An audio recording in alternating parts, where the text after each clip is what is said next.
मैं हूं हैदर वहीद और मैं हूं मोइज़ जाफरी और आप देख रहे हैं एजेंडा 360।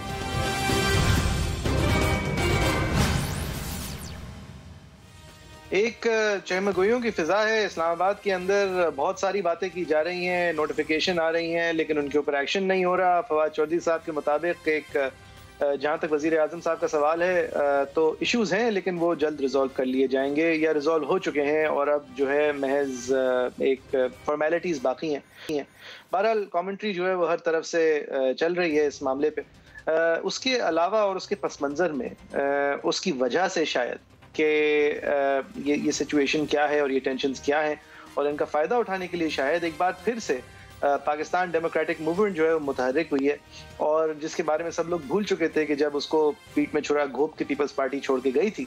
अब सारी आंखें जो हैं वो उनके 16 अक्टूबर यानी कि कल के फैसलाबाद के जलसे की तरफ हैं, जहाँ पर इंटरेस्टिंगली क्या है वो मफाद को इज्जत नहीं, वो काम को इज्जत दो, जो भी वो वोट को इज्जत दो से दूसरा नारा जो शहबाज शरीफ साहब का है, जो उन्हीं को याद रहता है, मेहनत को इज्जत दो और समथिंग। खैर वो वाला नारा के जो परचम रखने वाले हैं वो नहीं जाएंगे फैसलाबाद सिर्फ और सिर्फ मरीम नवाज साहिबा जा रही हैं और नवाज शरीफ साहब जा रहे हैं। और इसी को देखते हुए अगर हम ये अंडरस्टैंड करें कि फैसलाबाद में क्या होने वाला है, तो एकदम से एक बहुत अहम पोजीशन आ जाती है। फजल रहमान साहब की भी बहुत अहम हो जाती है और बाकी इन दीगर लोगों की भी बहुत अहम हो जाती है। इस हवाले से भी हम बात करेंगे इस शो में। उसके अलावा नैब के अंदर जो रद्द-ए-अमल जो नैब के अंदर तबादले हुए थे, उसके कानून के अंदर तब्दीली आई थी, उस हवाले से भी कमेंट्री हमारे पास है। हम उसके ऊपर से, क्योंकि वो पीडीएम से जुड़ता है, पीडीएम के ही कमेंटेटर्स उसके अंदर सरफहरिस्त है। फजल रहमान साहब क्या कहते हैं उसके बारे में आपको दिखाना चाहेंगे। कानून कभी एक फर्ज की बना करते हैं और नहीं एक फर्ज के लिए कानून खत्म किए जाते हैं, जबकि ये सब कुछ मियां नवाज शरीफ के हवाले से किया गया। अब भी वही है कि कुछ अफराद को नवाजने के लिए बाकायदा कानून साजियाँ की जा रही हैं। मेरे ख्याल में कभी भी ये कोई अच्छी मिसाल आइंदा के लिए नहीं रहेगी। धांधली के जरिए आई हुई हुकूमत समझते हैं अगर वो हमें इंतखाबी इस्लाहात दे तो ये क़यामत की अलामत हो सकती हैं। अच्छा, खाकान अब्बासी साहब जो कि इस आई हुई नैब ऑर्डिनेंस से मुफीद होंगे, यानी कि फ़ायदा होगा उन्हें, वो उनके खिलाफ जो भी इल्ज़ामात हैं वो धरे के धरे रह जाएंगे और वो कम से कम नैब नहीं चला पाएगी, जो उनको बुला के हर हफ्ते उनके इंटरव्यूज करती है और वो भी कहते हैं जरा लोगों को दिखाएं तो सही, आप मुझसे पूछते क्या हैं और किस मेयार की आपकी इन्वेस्टिगेशन है, उनकी क्या राय है इस हवाले से आपको दिखाते हैं। एहतसाब की सर्कस जो है वो जारी है, शामिल हुई है। एक ऑर्डिनेंस करके 4 दिन गुजर गए हैं, जिसमें नैब को रिटायर हुए, ना मुशावरत का अमल शुरू हुआ है, ना कुछ वक्त है कि कभी होगा। एक ऑर्डिनेंस के जरिए चेयरमैन नैब को इख्तियार दिया गया है कि जब तक अगला चेयरमैन नहीं आता तो ये चेयरमैन बरकरार रहेगा। तो इसी से सारे एहतसाब की हकीकत वाज़ेह हो गई है कि आज पूरा एहतसाब का अमल जो है वो एक चेयरमैन के सिर पर। हुकूमत ने जो भी पोलिटिकल इंजीनियरिंग करनी है, जो भी तमाशे करने हैं, जो खेल खेलने हैं, जो अपोजिशन को दबाने की कोशिश करनी है,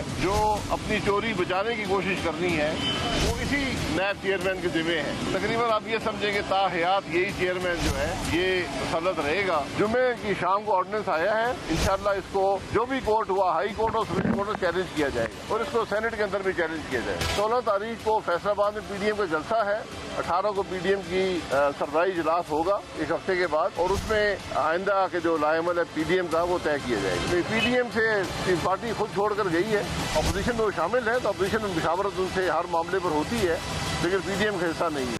सही, अब ये सब कुछ है। इसके अलावा भी एक बहुत दिलचस्प टॉपिक है, मैं उसको इंट्रोड्यूस करते हुए वहीद साहब के पास जाके फिर पीडीएम से शुरू करूंगा।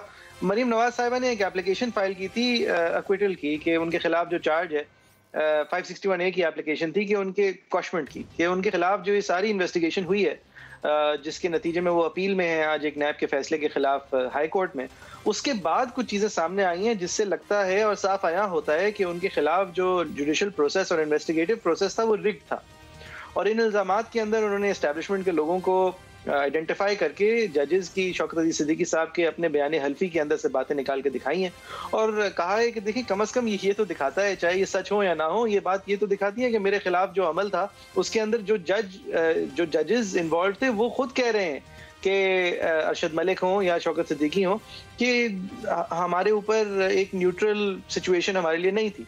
अच्छा, ये एप्लीकेशन जब आर्ग्यू होने पर आई तो जो वकील साहब थे मरीम नवाज साहिबा के, उन्होंने बाकी सारी बातें तो कर दी जो कि सुप्रीम कोर्ट के JIT से रिलेटेड हैं और ये नैब के प्रोसिक्यूशन से पहले की हैं, लेकिन उसके बाद जो ये सारी बातें सामने आई थी उनके बारे में उन्होंने कहा कि नहीं जी मैं इस तरफ नहीं जाऊंगा, मुझे हमारे इदारों की इज्जत है और अगर कोर्ट चाहेगा तो मैं जाऊंगा। फिर कोर्ट ने नहीं चाहा तो ये बात वहीं की वहीं रह गई। अब ये क्या हुआ, ये बड़ी एक दिलचस्प सिचुएशन है मेरे लिए कम से कम एज ए लॉयर वहीद साहब। लेकिन अगर आप इस आखिरी नुक्ते को प्लीज अभी के लिए इग्नोर कर दें और मेरे साथ PDM के हवाले से शुरू हो पहले, कि कल एक बार फिर से PDM थोड़ी बहुत रेलेवेंट लग रही है।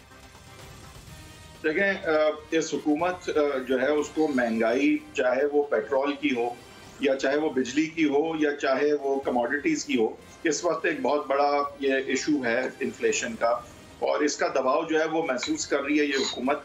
और फिर साथ ही साथ जो है चेमा गोइयाँ हैं और स्पेकुलेशंस हैं इन रिलेशन टू इट्स, उनके जो ताल्लुकात समझे जाते हैं अस्करी क़यादत के साथ, अगर इन चीज़ों को हम साथ देखें तो इससे ज़्यादा मौका तो नहीं इस वक्त हो सकता अपोजिशन के पास, क्योंकि अवाम से जो बराह रास्त ताल्लुक है और जहाँ से ताकत जो है कोई भी जमहूरी हुकूमत को मिलनी चाहिए, वहाँ वो कंस्टिट्यूंसी भी नाराज़, और फिर अगर कोई और कंस्टिट्यूंसी है तो वो भी नाराज़।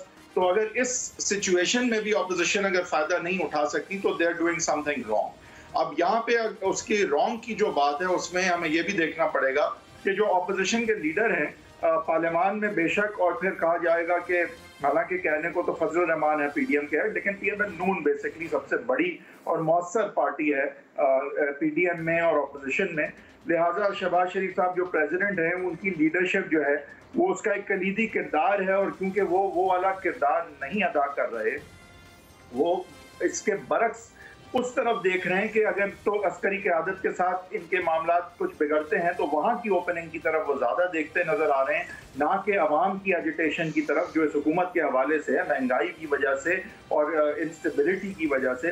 तो शहबाज शरीफ साहब की जो एज ए लीडर इस वक्त प्रायोरिटीज़ हैं वो कोई बहुत ज़्यादा उस तरह से जलसे की अपोजिशन की नहीं है, और वो इस बात से मज़ीद अब सोलिडिफाई हो रही हैं कि सुनने में आ रहा है कि शायद शहबाज शरीफ साहब कल नहीं जा रहे और उनकी कमर में तकलीफ है और वो लिहाजा नहीं जा रहे। तो वो एक तरह से जब अवाम से जहाँ तक कनेक्शन है या वर्कर से, वहाँ पे एक बहुत बड़ा वो वैक्यूम छोड़ रहे हैं, जिसमें फिर जाहिर है कि जब भी वैक्यूम आता है तो हमने देखा कि चाहे मियाँ नवाज शरीफ साहब की जब अलील थे वो और बेइंतहा प्रेशर में थे, तो पूरी पार्टी उस वक्त उस तरह से सामने नहीं आई और उन्होंने जो स्पेस छोड़ी वो मरियम नवाज ने ली।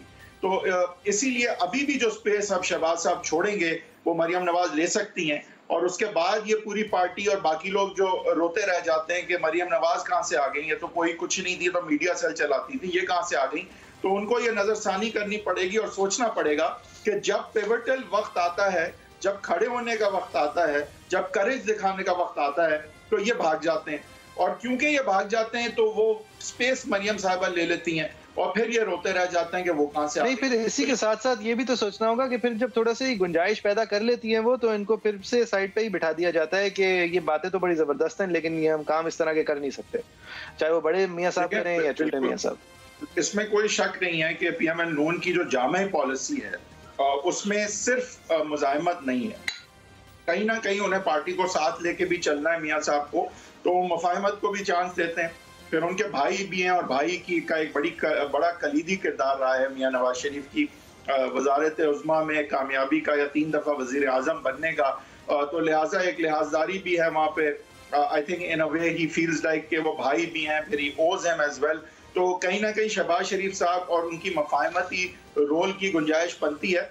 लेकिन मैं सवाल ये उठाऊंगा आज, और भट्ट साहब से मैं अब जाऊंगा पूछूंगा भी कि भट्ट साहब खुदारा ये बताइए मुझे कि जिन लोगों ने मफाहमत अपनाई, यानी शहबाज शरीफ, यानी ख्वाजा आसिफ या साद रफीक जिनका कहा जाता है, और ये सारे लोग जेल गए और सब लोगों ने तकलीफें उठाई, यानी कि इज्जत भी कम हुई, पार्टी वर्कर से भी बुरा भला अपने आप को बुलवाया, पब्लिक और मीडिया में भी जो है कमतर नजर आए, स्पेस भी मरियम साहिबा को पूरी दे दी और अपने आप को उस तरह लीडर मनवाने से भी कासिर रहे, और कुछ मिला भी नहीं, जिल्लत मिली, जेल मिली, मरियम साहिबा से ज्यादा जेल मिली, मरियम साहिबा से ज्यादा जिल्लत मिली। इन लोगों को मिला क्या? तकलीफ़ें तो उन्होंने उठाई हैं, लेकिन वो अब मज़ीद तकलीफ़ें उन्हें नज़र आ रही हैं। वो मज़ीद तकलीफ़ों को उठाना नहीं चाहते और रियलिस्टिक अप्रोच उनके बारे में कहा जाता है कि, और इसीलिए शहबाज शरीफ के क्लोज़ जो टॉप लेवल है PMLN का, वो उनके करीब है और उनमें 2-3 ऐसे लोग हैं, 1-2 नाम आपने लिए भी हैं, जो बड़े यानी हमेशा रहे हैं एग्रेसिव, लेकिन अब वो शहबाज शरीफ की अप्रोच को समझते हैं कि ये दुरुस्त है वक्त के लिए, और अगर इलेक्शन मिल जाए तो कोई ज़रूरत नहीं। जी, दिला क्या रही है ये अप्रोच? इनको जेलें मिल रही हैं, वर्करों के सामने जलील हो रहे हैं, मरियम साहिबा को पूरी स्पेस मिल जाती है, इनको क्या मिला?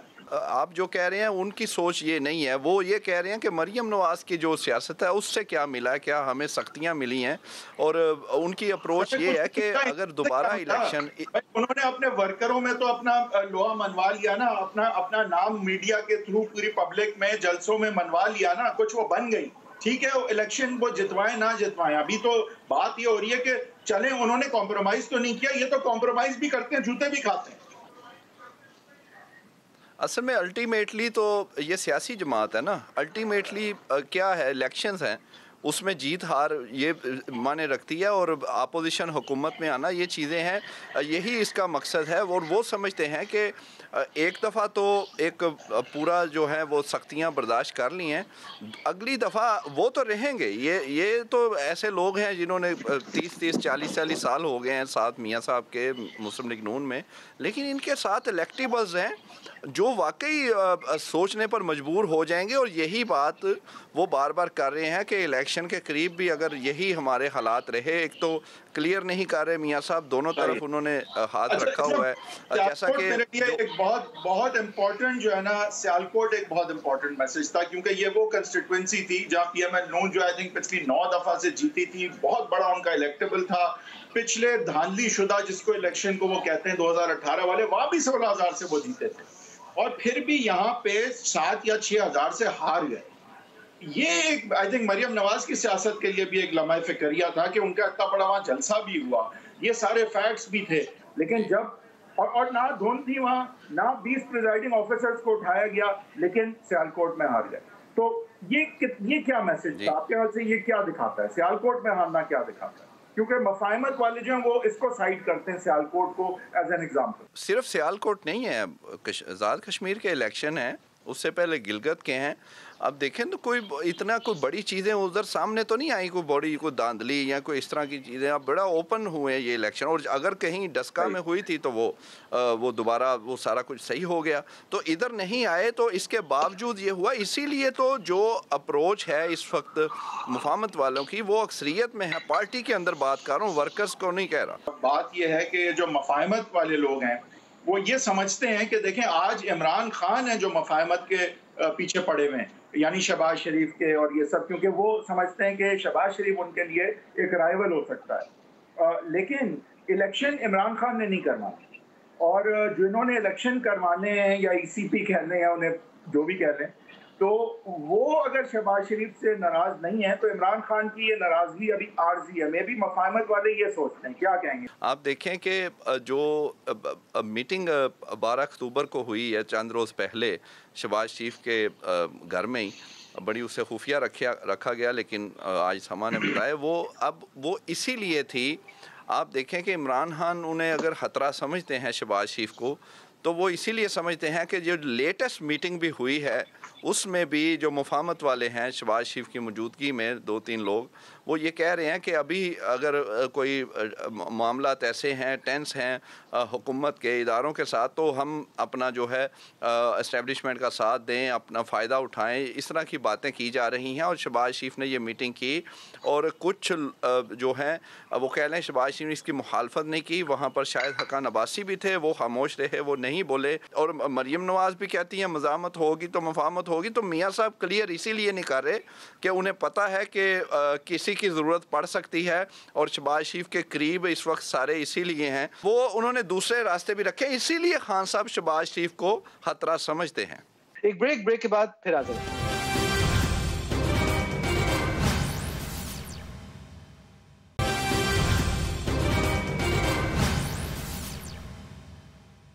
एक चहमगोइयों की फिजा है इस्लामाबाद के अंदर, बहुत सारी बातें की जा रही हैं, नोटिफिकेशन आ रही हैं, लेकिन उनके ऊपर एक्शन नहीं हो रहा। फवाद चौधरी साहब के मुताबिक एक जहाँ तक वजीर आजम साहब का सवाल है तो इश्यूज हैं लेकिन वो जल्द रिजॉल्व कर लिए जाएंगे। बट साहब ये नैब के हवाले से जो पुशबैक आई है वो हम कल पीडीएम के जलसे में उसके ऊपर कोई मंतकी अंजाम की तरफ जाते हुए देखेंगे या सिर्फ ये बातें ही रहेंगी? क्योंकि देखें फायदा बहुत है इस नए वाली ऑर्डिनेंस में तमाम ऑपोजिशन के लीडरान को। नैब जो है वो एक गुब्बारा जिसके अंदर कुछ नहीं बचा बन के रह गया है। लिहाजा इसको किस तरह ट्रीट किया जाएगा? खाकान अब्बासी साहब का जो हमने वो ऑडियो चलाया उसके अंदर वो कह रहे थे कि बस अभी जुमा है और बस हम चैलेंज कर रहे हैं, वो कहने से रह गया, लेकिन मतलब उनका ये था कि ये वीकेंड के बाद हम फौरन कोर्ट में होंगे। मैंने तो नहीं देखा उन्हें कोर्ट में, और या मेरे पास इंफॉर्मेशन नहीं है। और इस हवाले से कोई पीडीएम के अंदर बात सामने आएगी या फिर बस ये बातें ही हैं? प्रैक्टिकली देखा जाए तो नैब की जो भी ऑर्डिनेंस आया उसकी काफ़ी जो शिकें हैं वो आप देखें। अपोजिशन की कुछ अर्सा पहले तक जो उन्होंने सामने लाए थे अपना बिल, तो वो चीज़ें उसमें शामिल थी। मिसाल के तौर पे वो ये कहते थे कि बेल ज़मानत होनी चाहिए। वो ये कहते थे कि इन गुड फेथ डिसीजन होता है जब कलेक्टिव का पीना या बिल्कुल ठीक है। ये तो सारी ऐसी बातें हैं कि अगर ये कोशिश करते तो एक्ट भी पास हो जाता अगर बस चेयरमैन को एक्सटेंशन ना दे रहे होते। एक साहब जो हैं पीडीएम के अहम रहनुमा, बड़ी जमात के भी बड़े, वो कह रहे थे कि ठीक है हम थोड़ा अभी फ़ायदा ले लें पहले, तो फिर बाद में देखेंगे इसका क्या करना है। तो वो अपोजिशन तो करनी है, लेकिन बहरहाल उन्हें पता है फ़ायदा है और फ़ायदा लेना चाहते भी हैं और वो काम शुरू हो गया है। लेकिन कुछ चीज़ों पे नैब की एक बात बड़ी वाज़ेह है कि ये नैब का कानून जो है, ऑल्दो उसकी बेस मियाँ साहब के खुद के एहतसाब एक्ट में ज़रूर है, लेकिन ये जो नैब का कानून है, जो नैब इदारा बनाया गया, वो बनाया ही गया था नवाज शरीफ की सियासत ख़त्म करने के लिए और नवाज शरीफ के ख़िलाफ़। उसके बाद हम आज तक देखें तो जो रियल पॉलिटिकल विक्टिम नैब का रहा है वो है ही नवाज शरीफ साहब, और उनके बाद और उनके थ्रू मरियम नवाज खाम में एडिंग अबेटिंग में वो भी फंस गई। और तो कोई भी अभी सियासतदान नहीं है जो कि नैब से जो है किसी तरह से परमानेंट नुकसान जिसने उठाया हो। ना शहबाज शरीफ, ना आसिफ जरदारी, फेक अकाउंट्स हो, टीटियां लगी हो, ओपन एंड शट केस हो, केस किसी का चलते नहीं, प्रोसिक्यूटर अपॉइंट नहीं होता। और नवाज शरीफ और मरियम का केस जो है वो साथ में 6 दिन चल के हैरत अंगेज तौर पे एक पाकिस्तान की आई थिंक हिस्ट्री में पहली दफा ऐसा कोई केस होगा कि इतनी जल्दी एक क्रिमिनल ट्रायल्स जो है वो कंक्लूड भी हो गए, और हैरत अंगेज तौर पे इलेक्शन से जरा सा पहले जब जरूरत थी। तो ये नैब जो है ये तो नवाज शरीफ के, इसका तो नाम ही मेरे ख्याल से नवाज शरीफ साहब से मुंसलिक कर देना चाहिए, क्योंकि इसके जो परमानेंट पॉलिटिकल विक्टिम रहे हैं वो नवाज शरीफ और मरियम। ये यहाँ पे जरा थोड़ी सी आप अगर 1-2 साल तारीख पीछे और आगे लगा दें तो आप बिल्कुल दुरुस्त फरमा रहे हैं, लेकिन ऐसा इसलिए है इसलिए इसकी जो पिछली इटरेशन थी एहतसाब ब्यूरो, वो नवाज शरीफ साहब ने उसको मुकम्मल तौर पे इस्तेमाल करके तमाम आसिफ अली जरदारी साहब के खिलाफ इस्तेमाल किया था, और इसका नाम बदल के ढांचा तब्दील करके जो ये नैब आई तो होनी ही नवाज शरीफ साहब के साथ खिलाफ इस्तेमाल होनी थी, क्योंकि पिछले ट्रेजरी में नवाज शरीफ साहब थे। उसके बाद नवाज शरीफ साहब की बदकिस्मती कि वो जब ट्रेजरी में आते हैं तो इतना बुरा हाल करते हैं कि उनके बाद जो आता है वो बहुत ज्यादा जमहूरी नहीं होता, तो लिहाजा नैब फिर चली 7-8 साल। उसके बाद नैब के दांत निकाल के सबने बाहर रख दिए, और जब वापस दांत लगे तो फिर नवाज शरीफ साहब जो थे वो ऑन द टारगेट थे। तो बात तो आपकी ठीक है, लेकिन इसलिए ठीक है और अब फिर दांत निकाल दिए गए क्योंकि नवाज शरीफ साहब नाअहल हो गए, मरियम साहिबा को सजा हो गई है, तो अब वो नैब के दांत निकाल दिए गए। जी सही है, लेकिन अगर ये लोग वापस आए कभी पावर में तो ये इसका कोई अरबी नुमा नाम रख के इसको जरूर जारी और सारी रखेंगे जो इनका माजी दिखाता है। बताएं सर कि ये कोई ताज्जुब की बात नहीं है आपके लिए। एक हम मिस कर रहे हैं, बड़ी अहम बात है जिसको बड़ा उस पर अब अफसोस भी करते हैं। वो मियाँ साहब के जो 5 साल थे 2013 से 18 तक, उन्होंने भी नैब के कानून को नहीं छेड़ा और उन्होंने समझा कि ये तो पीपल्स पार्टी के लिए है, कभी ना कभी तो काम आएगा। हम तो करप्ट नहीं है जी, बड़े गंदे लोग, पार्टी करप्ट है, हम तो ठीक लोग हैं जी। तो ये तो इनके लिए है। तो बल्कि न सिर्फ ये भट्ट साहब, पीपल्स पार्टी ने नैब के कानून के साथ साथ सदाकत और अमानत के आर्टिकल 62 और 63 की जो इश्यूज थे वो जब 18वीं तरमीम के अंदर तरामीम आ रही थी आइन के अंदर, तो इसको भी क्लैरिफाई करने के लिए गए थे नवाज शरीफ साहब के पास। लेकिन नवाज शरीफ साहब ने उस वक्त भी सोचा था यार अगर सादिक और अमीन को ये है तो मैं हूँ, ये तो गंदे लोग हैं। लिहाजा ये दोनों चीजें जो है जी सर, देखें जाफरी साहब, मच इज सेड अबाउट के पीपल्स पार्टी और पीएमएल नून दोनों ने इस कानून को खत्म नहीं किया और ये बिल्कुल दुरुस्त बात है और इस बात में मैं इसकी नफी नहीं करूंगा, लेकिन मैं इस पे इजाफन ये जरूर कहूंगा कि देखिए जब जिन हालात में स्पेशली जब मुशर्रफ साहब आए तो उनमें ये लॉ होता, उन्होंने तो बनाया, उसके खिलाफ आज भी ये लॉ नहीं भी होता तो कोई और व्हीकल बन जाती। असल चीज तो वो फोर्स है लेकिन जो इसके पीछे जो साजिश होती है या जो भी नहीं, लेकिन अगर वो फोर्स का कुछ नहीं कर सकते तो उसके आले का तो कुछ कर लें, वो कभी नहीं किया। जी ना जी मेरा ख्याल है इसमें पीपल्स पार्टी को सर इसमें पीपल्स पार्टी को निकाल देना चाहिए। पीपल्स पार्टी अपनी हुकूमत में जब गिलानी साहब थे वो चाहते थे नैब के कानून को, जी बिल्कुल, उन्होंने तो तब्दीली भी चाहते थे, उन्होंने ही तो जाके सारी बात रखी थी नवाज शरीफ साहब के सामने। उन्होंने सोचा था कि जी अब तो मैं मतलब जी अलहाज नवाज शरीफ हूँ, अब तो देख लेंगे इन लोगों को जी। और वो वक्त देखें जब वो ये करते थे तो मियाँ साहब जाहिर है उस वक्त अपोजिशन पंजाब में हुकूमत भी थी। एक फर्द को आप याद करें, उस वक्त चीफ जस्टिस इफ्तिखार चौधरी साहब थे, तो वो तो नैब कानून पीपल्स पार्टी तो चाहती थी, लेकिन उनका मुकाबला था सुप्रीम कोर्ट से, उस वक्त मुकाबला हुकूमत नहीं सर। और सदाकत और अमानत वाले जजेस को भी क्लैरिफाई इसीलिए नहीं किया था नवाज शरीफ साहब ने क्योंकि उस वक्त वो तो बड़े सादिक और अमीन लगते थे अपनी नजर में। लेकिन थोड़ा सा आप लोग ये भी देखें कि अगर मैं कोई कानून जो मुझे बिल्कुल खत्म करना चाहिए, जो गैर आईनी कानून है मेरे ख्याल से सिरे से और शुरू से, उसको अगर मैं नहीं खत्म करता और मैं बहुत गलत करता हूँ मेरे ख्याल से, लेकिन इसका ये मतलब नहीं है कि मुझे वो सजा मिले कि उस कानून को मेरे खिलाफ फिर जो है जिस तरह से इस्तेमाल किया गया उस तरह से इस्तेमाल नहीं, तो ये मकफात अमल भी तो होता है ना सर। ये जब ये बात तो ये नहीं है कि सजा आपको दी जा रही है, आपको मतलब जब आप एक ताकत में होते हैं तो आप तमाम लोगों का अगर शर्फ देखते हुए काम करें तो फिर आपके खिलाफ वो चीजें नहीं, वो कांटे नहीं चुभते आपके पैरों में। 100% नवाज शरीफ साहब और पीएमएल नून की गलती है, 100% गलती है और ये तो फिर बस वो गलती भुगते हैं, अब वो भुगत रहे हैं। नहीं, ये कहना कि अब आप भुगते हैं जो है वो थोड़ा सा आई थिंक नहीं भाई साहब, असल में देखें ये पीका का जो कानून है पाकिस्तान इलेक्ट्रॉनिक क्राइम्स एक्ट, एक सेकंड जो पाकिस्तान इलेक्ट्रॉनिक क्राइम्स एक्ट है जिसके तहत सहाफियों को तोड़ मरोड़ के एफआईए जेलों में डालती है, नवाज शरीफ साहब लाए थे, कुछ और सोच के लाए थे, लेकिन नवाज शरीफ साहब की हुकूमत अनुशीर रहमान साहब लाई। एफआईए की जो क्राइम सर्कल के अंदर डोमेन और डोमिनियन है, नवाज शरीफ साहब लाए थे। पाकिस्तान टेलीकम्युनिकेशन अथॉरिटी के पास आज जो दांत हैं, जो उनको पता नहीं किसने ढूंढ के दे दिए हैं, जो कोर्ट भी कहता है उनकी नहीं है लेकिन फिर भी इस्तेमाल करते हैं वेबसाइट बंद करने के, वो नवाज शरीफ साहब लाए थे। जो जितनी टोटलिटेरियन स्ट्रेंथनिंग हुई है इन तमाम लोगों की, जिसको पॉलिश आज आके किया है, वो नवाज शरीफ साहब लाए थे। बट साहब thank you very much for joining us. आपका as always it's a pleasure to have you. एक ब्रेक के बाद फिर आ जाए।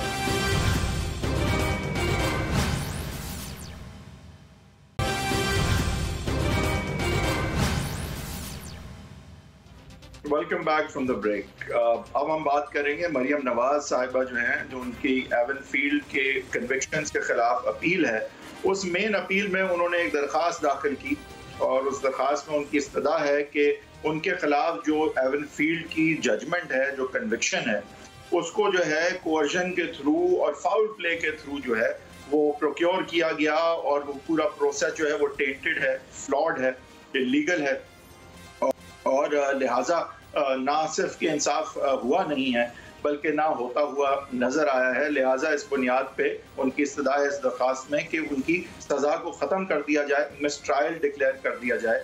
और जो जस्टिस सिद्दीकी साहब का बयान है जिसमें जो उनके कॉन्टेंट्स हैं वो जो है क्लाउड या रीजनेबली जो है इस जजमेंट पे इतना जो है वो शक डाल देते हैं कि इस तरह से फिर ये बात वाज़ेह है कि जो भी ये जजमेंट है वो ये स्क्रूटनी नहीं सह पाएगी कि ये इंसाफ जो है यहाँ होता हुआ भी है और होता हुआ नजर आया है। लिहाजा इसको ख़त्म कर दिया जाए। लेकिन जब इस एप्लीकेशन पे समाअत होती है और उसकी मेंटेनेबिलिटी के हवाले से जो है वो सवाल उठता है कि आया कि क्या इस मेन अपील में वो रेलेवेंट है, क्या ये बयान रेलेवेंट है, क्या ये दरख्वास्त सुनी जा सकती है, क्या इस दरख्वास्त जो है इसका फैसला वाकई इस अपील के फैसले में होना ज़रूरी है। तो उस सिलसिले में समाअत जब होती है तो मरियम नवाज के वकील इरफान कादिर साहब जो कि फॉर्मर अटॉर्नी जनरल हैं, उन्होंने दलाइल जो दिए वो उस अपील, उस एप्लीकेशन के कंटेंट्स जो हैं, जस्टिस सिद्दीकी साहब का जो बयान है उसके हवाले से ज़्यादा नहीं नज़र आए, बल्कि बिल्कुल भी नहीं नज़र आए। और उन्होंने जो दलाइल लिए वो प्री ट्रायल के दलाइल थे उस वक्त के दलाइल थे जब सुप्रीम कोर्ट के जज जो है वो मॉनिटर भी कर रहे थे मामलात को। तो सही या गलत इस्लामाबाद हाई कोर्ट उस हवाले से क्या कह सकता है क्या नहीं, ये भी एक सवाल है। और फिर दूसरी तरफ जो दलाइल उन्होंने दिए वो मेरिट्स के हवाले से थे अपील के, जिसमें उन्होंने ये भी इस्तदा की कि जिस डॉक्यूमेंट की बुनियाद पे मरियम नवाज साहिबा को एडिंग एंड अबेटिंग की सजा हुई है वो एग्जिबिट भी नहीं किया गया वगैरह। अब ये बहुत सारे, और ये भी उन्होंने कहा कि एक क्राइम अलेजेड था एसेट्स बियॉन्ड मींस, तो वो 3 अलग केस क्यों बनाए गए वगैरह। और ये वैलिड बातें हैं, लेकिन बहरहाल इस एप्लीकेशन के दायरे में नहीं है। और फिर कोर्ट ने ये बात नोट भी की कि जो एप्लीकेशन का दायरा है उससे तजावज़ करते हुए ये दलाइल दिए गए हैं। और जब पूछा गया इरफान कादिर साहब से, तो इरफान कादिर साहब ने बकौल ऑर्डर के कम से कम ये कहा कि अगर तो ये कोर्ट इस्तदा करे, कोर्ट अगर चाहे तो पॉलिटिकल इंजीनियरिंग की वो बात जो है वो कर सकते हैं, वो दलाइल वो दे सकते हैं। हालांकि इस दरख्वास्त में बेसिकली बात ही पॉलिटिकल इंजीनियरिंग की गई थी और मुद्दा और बुनियाद जो है वो एक्विटल सीख करने की है ही ये कि वो जो है पॉलिटिकल इंजीनियरिंग की बुनियाद पे ये जजमेंट और कन्विक्शन जो है वो हासिल की गई है। अब इन हालात में ये भी बात ऑर्डर नोट करता है कि इरफान कादिर साहब अपने दलाइल मुकम्मल कर चुके हैं। ये बात मेरे लिए हैरत अंगेज इसलिए भी है क्योंकि अभी तो दरखास्त पे तो दलाइल मेरी नज़र में तो शुरू ही नहीं हुए मेरिट्स पे, कम से कम जो एप्लीकेशन की मेरिट्स हैं। तो इस सिलसिले में मोहम्मद जुबैर साहब हमें ज्वाइन कर रहे हैं जो हैं मरियम नवाज के। पहले आपसे जाफरी साहब मैं पूछ लेता हूँ, आप हाई कोर्ट के वकील हैं, ये आपका रोज का काम है, आपके ख्याल से ये कितनी ताज्जुब की बात है आपके लिए? देखिए, एक तो ये होता जो मैं मान सकता हूँ कि मैं जाता और मैं जो पॉलिटिकल इंजीनियरिंग की बात है वो पत्ता दिखाता और अभी खेलता नहीं और अगली तारीख पे कहता कि मैं वो बात करूंगा, और ये 4 हफ्तों में फिर थोड़ा जो भी है एक थोड़ी सी वो हल्की फुल्की मौसीकी का चांस देता, तो वो तो एक स्ट्रैटेजी होती। लेकिन ये अब यहाँ रिकॉर्ड ये किया गया कि आर्ग्यूमेंट्स कंक्लूडेड हैं, जो कि मुझे बताया जाता है कि इरफान कादिर साहब जो है वो शायद ये नहीं समझते कि उनके आर्ग्यूमेंट्स कंक्लूड हो गए। बहरहाल ऑर्डर में ये बात रिकॉर्डेड है कि तो ये बात समझ नहीं आई, लिहाजा आप क्या कहें? देखिए, मुझे भी बिल्कुल समझ नहीं आई। इस तरह मालूम हो रहा था कि पहाड़ खोदने के लिए निकले थे और खुद ही ऐलान कर दिया कि हम सिर्फ चूहा ढूंढने आए हैं। और फिर उसके बाद मरियम नवाज साहिबा से पूछा गया, अब्दुल कयूम सिद्दीकी साहब अपने वीडियो लॉग में कहते हैं कि मैंने पूछा कि भाई वो कहाँ गई आपकी आर्ग्यूमेंट, तो मरियम नवाज साहिबा ने कहा कि नहीं, मैं एक और एप्लीकेशन भी दायर कर सकती हूँ। अब देखिए, यहाँ पे मैं 2 ही इवेंचुअलिटीज है ना कि इरफान साहब को या तो मतलब मरियम साहब के वकील साहब को इंस्ट्रक्शंस पे ये था, या फिर इंस्ट्रक्शंस नहीं थे और उनका ख्याल नहीं था कि ऐसा होगा, या फिर चलें ये कह लें कि उन्होंने जानबूझ के ऐसे किया, जो कि हाईली अनलाइकली है मेरी नजर में। तो अगर मैं पहले 2 पे चलूं तो मैं तो समझूंगा कि मरियम नवाज साहिबा से उन्होंने ऑब्वियसली डिस्कस किया होगा, वो वहां पे थी, ये डिस्कशन हुई होगी कि ये बात को अभी हम नहीं प्रेस करते फिर। और अगर ऐसा है तो फिर ये बहुत डिसअपॉइंटिंग है, क्योंकि आपने एक क्रेसेंडो बनाया था, उसके बाद अगर कुछ नहीं करना था तो फिर बेहतर था कि ये पूरी एप्लीकेशन ही नहीं फाइल होती। ये बात मेरे लिए जो है वो नहीं है काबिल यकीन कि मरियम नवाज साहिबा जिन्होंने इतनी बड़ी इस बात को बनाया पिछली प्रेस कॉन्फ्रेंस में भी, और उसके बाद वो इस मुद्दे को ना लें, जबकि पूरी बुनियाद ही उनकी जो है मिसट्रायल डिक्लेयर करने की और इस दरखास्त की है ही ये। तो मेरे ख्याल से मुझे समझ नहीं आया भाई साहब मुझे समझ नहीं आई, मतलब मैं मुझे नहीं समझ। मेरे ख्याल से I'll give the benefit of the doubt here to all parties concerned and hence I will say कि शायद इरफान कादिर साहब जो हैं वो उन्होंने अपनी सोच और अपनी नज़र में शायद कंक्लूड नहीं किया और वो अगली दफ़ा ये दलाइल लेंगे, क्योंकि अगर तो वो ये दलाइल नहीं लेते तो फिर ज़रूर ये सवाल उठेगा कि क्या मरियम साहिबा जो हैं उन्होंने ये इंस्ट्रक्शन दिए, और अगर उन्होंने नहीं दिए तो फिर इरफान कादिर साहब कैसे हो सकता है एज अ लॉयर, उनके लॉयर है, उनके इंस्ट्रक्शन पे उन्होंने आर्ग्यू करना, ये तो नहीं हो सकता कि वो फिर ये आर्ग्यू नहीं हो सकता। जुबैर साहब से पूछ लें, शायद एक क्लैरिटी आ जाए इस पे। मरियम नवाज साहिबा के स्पोक्स पर्सन भी हैं। जाहिर सी बात है इरफान कादिर साहब उनके लॉयर हैं और वो जो भी समझते हैं, और आपने एक लफ्ज़ इस्तेमाल किया था political engineering. Please wait and see when the next hearing takes place. तो लेट्स वेट एंड सी। मैं उसमें लीगल पहलू में ज़्यादा नहीं जाऊंगा, पॉलिटिकल पहलू में ज़्यादा जाऊंगा। अगर आप उस केस के सिलसिले में, पहले तो वो चूँकि आप नैब का भी डिस्कस कर रहे थे और ये नैब ही के ज़ाहिर दायर करदा केस केस है। मुझे तो, मैं तो बिल्कुल पहले दिन से इस बात को ही तस्लीम नहीं करता। No matter what Moiz Jafri sahab कह रहे थे कि जी ये नैब का कानून को क्यों नहीं अंडू किया था, वो बिल्कुल सही बातें हैं, लेकिन वही फैसले जो 2008-2013 के दरमियान हुए थे, पीपल्स पार्टी की जब हुकूमत थी, तो उस वक़्त हमने तो नहीं यूसुफ रज़ा गिलानी को या उस वक़्त की नैब ने क्यों नहीं केसेस फ़ाइल किए थे, उस किस्म के केसेस जो इस दफ़ा फ़ाइल किए। जो प्राइमरीली जो नुक्ता है हमारा, Maryam Nawaz has never held public office. तो पहली चीज़ तो ये कि करप्शन, जिसको आप करप्शन कहते हैं ना, बिकॉज एक तासुर भी बड़ा इम्पॉर्टेंट होता है। एक आपके ऊपर इल्ज़ाम कोई लगा दे और उसका एक पूरे 22 करोड़ अवाम में और पूरी दुनिया में एक तासुर जाए कि जी करप्शन कोई की है। Corruption has to be linked with money making, simple as that. या आपने कोई ठेका दिलवाया तो आप ये कहें कि जी अपने रिश्तेदार को ठेका दिलवाया था, ये करप्शन के ज़ुमरे में आता है। या आप ये कहें कि नाजायज़ इस्तेमाल किया था अपने पब्लिक ऑफिस का वो फैसले करने के लिए जो कि मजाज नहीं थे आप फैसले। सर तो ये बात पहले क्लैरिफाई कर देता हूं मैं कि कानून क्या कह रहा था और इनके खिलाफ डिसीजन क्यों आया था, फिर आप उसे क्लैरिफाई कर दीजिएगा। नहीं, पहले मुझे ये कंप्लीट करने दें अपना आर्गुमेंट। नहीं सर, वो देखिए, पहले मुझे आर्गुमेंट कंप्लीट करने दें। जो 3 फैसले अभी रिसेंटली आए थे, शाहिद खान अब्बास, आप लोग कर लें इस पे, लेकिन ये बात यहाँ रिजॉल्व हो नहीं पाएगी। ये कि we are talking about a complicated, देखें पॉलिटिकल एस्पेक्ट की आई थिंक बात करें तो शायद कुछ, क्योंकि आपकी बात से जाफरी साहब नहीं, मैं पॉलिटिकल ही बात कर रहा हूँ ना। हम तो देखें पॉलिटिकल लोग हैं जो शाहिद खान अब्बास आर्ग्यू करें ना, इस बात को आर्ग्यू क्यों नहीं करें आर्ग्यू इसको, ये तो बड़ा स्ट्रॉन्ग पॉइंट है आपका, आर्ग्यू करें इसको। मैं आ रहा हूँ उस पर। देखें, मैं तो अभी तो हम प्रोग्राम कर रहे हैं ना यहाँ। अभी रिसेंटली 3 फैसले आए थे 2 महीने पहले, शाहिद खान अब्बासी का अलग, एहसन इकबाल का अलग और ख्वाजा आसिफ का अलग। उन तीनों का एक कॉमन थीम थी जो कोर्ट्स ने लिखी थी, there is no evidence of financial corruption, money laundering, tax evasion, there is no evidence. अब अगर एविडेंस नहीं है तो फिर करप्शन का चार्ज किस चीज़ के लिए लग रहा है? मतलब हमने 5 साल हमारा मुंह काला कर दिया गया है, corruption corruption corruption. The reason is कि पूरी कौम जो है वो उसको ऐसे, उसमें भाई अगर टैक्स का कोई केस है तो उसको आपको पता है as lawyers that is dealt by FBI, जो अब जाके वो जो ऑर्डिनेंस में कह रहे हैं कि वो पहले भी नहीं होना चाहिए, even with the old NAB ordinance.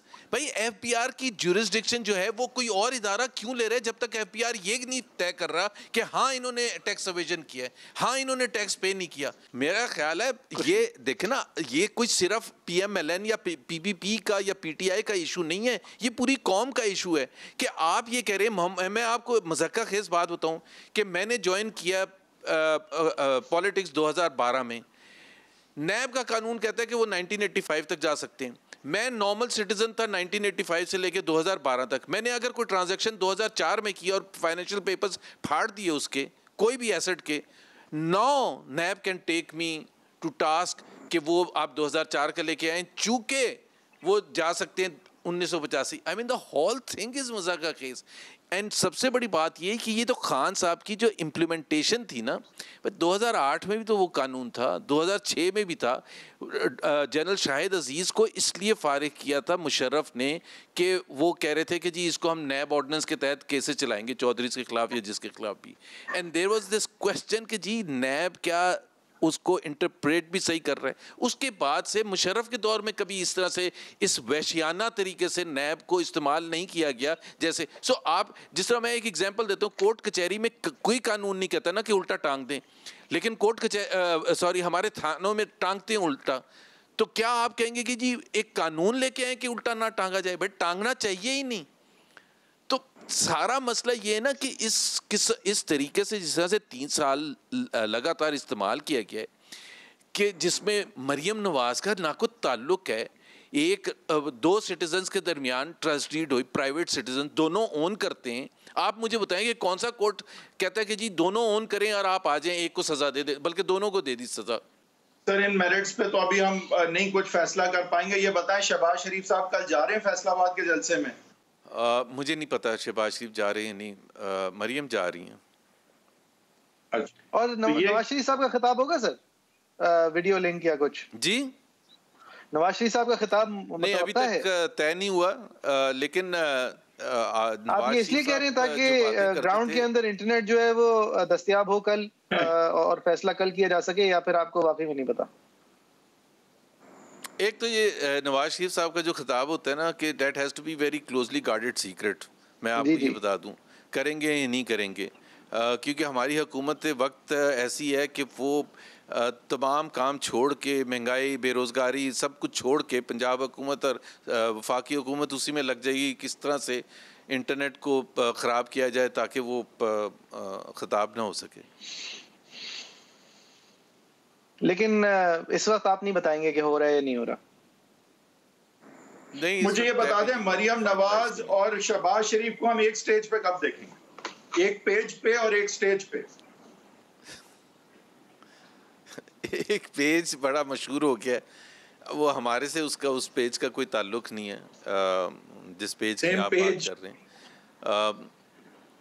Shem page वाली की नहीं बात कर रहा, पेज की। यहाँ तो शेम ये है कि सेम पेज नहीं हो पा रहा। नहीं, एक बिल्कुल सही ये क्वेश्चन बनता है आपका और सबका क्वेश्चन बनता है कि जी मरियम नवाज और शहबाज शरीफ एक जगह क्यों नहीं साथ देखे जाते या एक जगह जलसे में? सर अब तो अमेरिकन भी आके दोनों से अलग अलग मिलते हैं। ये एक रेलेवेंट क्वेश्चन है, आप फिर भी हमें बताएंगे कि वो एक बयानिए एक है, लोग दो हैं, वो क्या कहते थे आप लोग? ये जाफरी साहब देखें कि मरियम नवाज के साथ बैठे हुए थे खाकान अब्बासी और एहसन इकबाल, शहबाज शरीफ अकेले मिले, क्या इससे भी हम कुछ समझें? हाँ, क्योंकि बयानिया एक है और उसके ट्रांसलेटर्स दो हैं। पता नहीं वो क्या लाइन होती है पीएमएल नून की, जुबैर साहब प्लीज याद दिला दें। अच्छा, उसमें देखें जो भी है, आपके लिए अगर वो कंफ्यूजन है और मेरा ख्याल है बात बनती भी है क्वेश्चन रेज करने की, PMLN is finding it's way finally.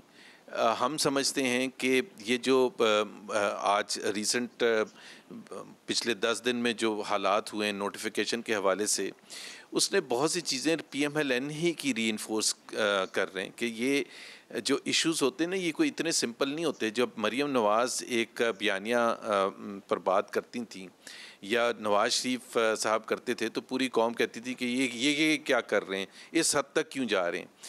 एक पॉलिटिसाइज पोजीशन, अभी जिस तरह रऊफ़ क्लासरा के कल मैं इंटरव्यू देख रहा था मालिक के साथ, पॉइंट ये है कि शहबाज शरीफ और मरियम नवाज़ दोनों एक ही चीज़ चाहते हैं और नवाज शरीफ और हम सब एक ही चीज़ चाहते हैं, और वो है कि एक लेवल प्लेइंग फील्ड हो, कोई पॉलिटिक्स ना हो उनकी तरफ से। लेकिन मरियम साहिबा जिस तरह लेवल प्लेइंग फील्ड ले रही हैं वो इस्लामाबाद हाई कोर्ट के बाहर हमें नजर आ रहा है, और जिस तरह से शहबाज शरीफ लेवल प्लेइंग फील्ड ले रहे हैं वो हमें मॉडल टाउन में नजर आ रहा है। मतलब बहुत जमीन आसमान का फर्क नहीं है इन अप्रोचेस में। ज़मीन आसमान का नहीं है। देखें, शहबाज शरीफ की अपनी वैल्यू है और मरियम नवाज़ की अपनी वैल्यू है।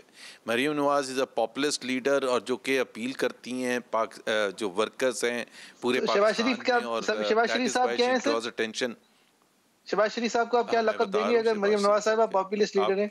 शहबाज शरीफ साहब is the most experienced politician of PMLN इन। नहीं, लेकिन अगर आप इसी खाने में बंद करें ना सर, एक है popular leader, is the best administrator that Pakistan has produced. Technical leader जी, एडमिनिस्ट्रेटिव लीडर, टेक्निकल लीडर, उनको क्या लक़ब देंगे? अगर देखें ना, आपको हर किस्म का एसेट चाहिए होता है ना, सिर्फ ये तो नहीं होता कि अवामी। नहीं सर, वो बिल्कुल ठीक है, बिल्कुल चाहिए होता है, लेकिन जिस तरह आपने पॉपुलर लीडर मरियम नवाज साहिबा को कहा, तो वो आप जाहिर है शहबाज शरीफ साहब को अनपॉपुलर लीडर तो नहीं कह रहे, तो आप उनको किस लक़ब से नवाजेंगे जिसके एंड में लीडर है? पहला क्या है जी?